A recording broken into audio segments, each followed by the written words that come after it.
আসসালামু আলাইকুম। আমি ডাক্তার মোহাম্মদ শফিউদ্দিন। আমি একজন গভর্নমেন্ট রেজিস্টার চিকিৎসক। বন্ধুরা, আজ একটি গুরুত্বপূর্ণ টপিকস নিয়ে হাজির হলাম। বর্তমান যুগে আমরা তেল চর্বি বেশি খাচ্ছি, এছাড়া লাল মাংস রেড মিট বেশি খাচ্ছি, যার কারণে আমরা প্রোস্টেট গ্ল্যান্ড আমাদের ক্ষতিগ্রস্ত হচ্ছে। অত্যাধিক কেমিক্যালযুক্ত খাবার খাওয়ার কারণে আমাদের প্রোস্টেট গ্ল্যান্ড ক্ষতিগ্রস্ত হচ্ছে। এছাড়া সাধারণত 30 থেকে 40 থেকে 50 বছরের মধ্যেই আমাদের প্রোস্টেট গ্ল্যান্ডটা আস্তে আস্তে বড় হতে থাকে, তখন বিভিন্ন সমস্যা দেখা দেয়। এই পেশেন্ট বর্তমানে অনেক, যার কারণে আমি এই ভিডিওটি নির্মাণ করতে প্রয়োজন বোধ করলাম। তাহলে চলুন বন্ধুরা, আজকের topics prostate gland enlargement. Prostate গ্ল্যান্ডের বৃদ্ধি প্রসঙ্গে আজকের আমার আলোচনা। প্রোস্টেট গ্ল্যান্ড ইনলার্জমেন্ট প্রাকৃতিক নিয়মে বয়স যখন 40 থেকে 50 হয়ে যায়, তখন প্রোস্টেট গ্ল্যান্ড বাড়া শুরু করে। আর কেমিক্যালযুক্ত খাবার খাওয়ার কারণে তো অল্প বয়সে এখন প্রোস্টেট গ্ল্যান্ড ইনলার্জ হয়ে যাচ্ছে। পুরুষদের পুরুষাঙ্গের গোড়ায় একটি গ্ল্যান্ড থাকে, যাকে প্রোস্টেট গ্ল্যান্ড বলে। সাধারণত বয়স 40 থেকে 50 হলে এটি বড় হয়ে যায়, প্রস্রাব বের হতে পারে না, বের হতে অসুবিধা সৃষ্টি হয়। অনেক প্রথমে দিয়ে প্রস্রাব বের করতে হয়, আবার প্রস্রাব মনে হয় কিছুটা ভিতরে রয়ে গেল, এরকম আমরা ফিল করি।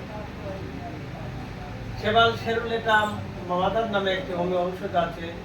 এই প্রস্টেট গ্ল্যান্ড যখন ইনলার্জ হয়, ক্যাথিটার দিয়ে প্রস্রাব, যখন একদম প্রস্রাব বন্ধ হয়ে যায়, অ্যালোপ্যাথিক বন্ধুরা ক্যাথিটার দিয়ে প্রস্রাব করে, আবার বিভিন্ন মেডিসিন খাওয়াইয়ে তারা প্রস্রাব, প্রতিদিন ওষুধ খাওয়ার কারণে প্রস্রাবটা নিষ্কাশন হয়। কোনো ওষুধ না খেলে প্রস্রাব নিষ্কাশন হয় না। এই ট্রিটমেন্ট চালাতে থাকেন। দীর্ঘদিন চলতে চলতে যখন আর ওষুধে কাজ হয় না, তখন অপারেশন করে থাকেন। কিন্তু আমাদের হোমিওতে সেবাল সেরুলেটাম নামক একটি মেডিসিন আছে। এই মেডিসিনটিকে ক্যাথিটার বলা হয়।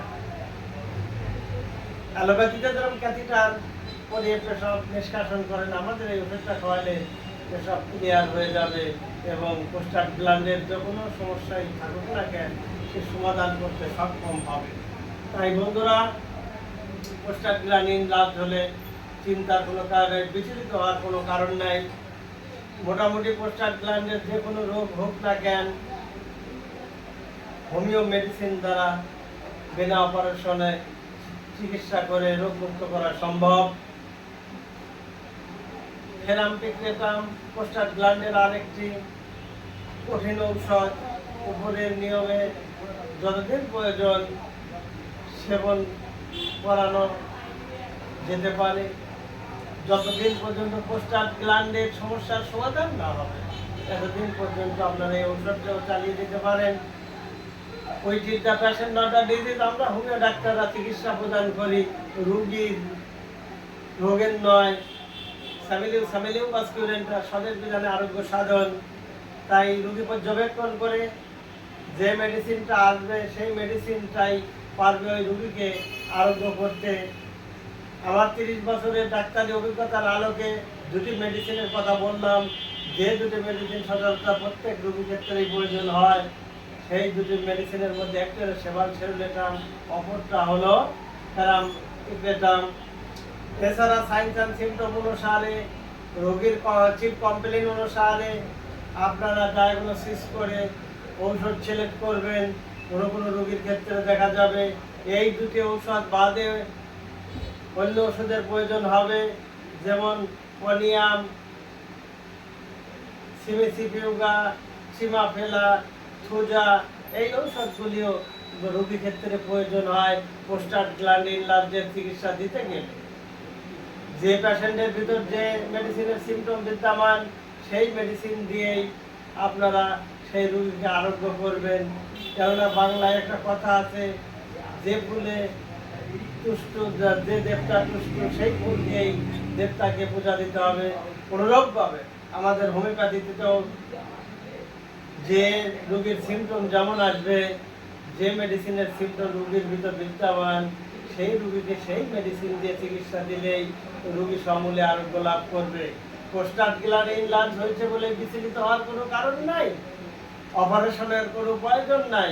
বিনা অপারেশনে হোমিও ঔষধ পারে রোগমুক্ত জীবন করতে এবং রোগমুক্ত সমাজ করতে, রোগমুক্ত দেশ করতে, রোগের সমূলে আরোগ্য সাধন করতে পারে একমাত্র হোমিও চিকিৎসা ব্যবস্থা। আলোচনার সমাপ্তি লগ্নে বার্তা কথা হলো এটাই, কোনো মানুষের প্রস্টাটের এনলার্জ হয়ে গেলে সে যে কারণেই হোক না কেন, আপনারা বিচলিত না হয়ে একজন অভিজ্ঞ হোমিও ডাক্তারের নিকটে যান। লাইফস্টাইল খুলে বলুন, আপনার অসুবিধার কথাগুলো খুলে বলুন। ডাক্তার রোগী পর্যবেক্ষণ করে যে মেডিসিন সিলেক্ট করবে, উক্ত মেডিসিনে ইনশাআল্লাহ আপনি আরোগ্য লাভ করবেন, চিন্তার কোনো কারণ নাই। হিসাবে যদি কোনো সময় হচ্ছেই না, বন্ধুর উপক্রম হয়, তাহলে আগেই উল্লেখ করেছি আমি, আমাদের হোমিও মেডিসিন সেবাল সেরুলেটাম কে ক্যাথিটার বলা হয়। ক্যাথিটার যেমন পরানোর সঙ্গে সঙ্গে প্রসাব নিষ্কাশন হয়ে যায়, আমাদের সেবাল সেরুলেটাম মেডিসিনটা প্রয়োগের সঙ্গে সঙ্গেই আপনার ইউরিন ব্লাডার খালি করে দিবে, প্রসাব ক্লিয়ার হয়ে যাবে, প্রস্টাটগ্ল্যান্ড আস্তে আস্তে লেভেলে চলে আসবে। তাই বন্ধুরা, আপনারা সুস্থ জীবন যাপন করেন, এই উদ্দেশ্যেই আমি এই ভিডিওটি নির্মাণ করি। যখন দেখি মানুষ সচরাচর কোন রোগে কষ্ট পাচ্ছে, সেই রোগকে সারানোর উদ্দেশ্যে, সেই রোগ মুক্ত জীবনযাপন করার জন্যই আমি নিয়মিত ভিডিওগুলি প্রয়োজন অনুসারে নির্মাণ করে থাকি। আর বর্তমান যুগে এই পেশেন্টগুলো, প্রস্টাট এনলার্জের পেশেন্টগুলো বেশি ভুগছে, কষ্ট পাচ্ছে। বয়স্ক ভাইয়েরা নামাজ কালাম পড়ারও সমস্যা হচ্ছে। এই সকল ভাইদের উদ্দেশ্যেই এই ভিডিওটি আমি নির্মাণ করলাম। আপনারা ভিডিওটি যদি দেখে উপকৃত হন, তাহলে আপনার হিতাকাঙ্ক্ষী বন্ধু বান্ধব আত্মীয় স্বজনকে অবহিত করুন যে এই প্রস্টাটগ্ল্যান্ড বেড়েছে, আর চিন্তার কারণ নেই, হোমিও ডাক্তারের কাছে যান। খুলে বলুন, হোমিও ডাক্তারই পারে একমাত্র এই রোগের পূর্ণ আরোগ্য করার চিকিৎসা দিতে। সেই সাইন অ্যান্ড সিমটম অনুসারে আপনারা চিকিৎসা নিন, সুস্থ জীবন যাপন করেন। গ্রাম বাংলার মানুষের সুস্থতাই জীবনের উন্নতির প্রধান সোপান।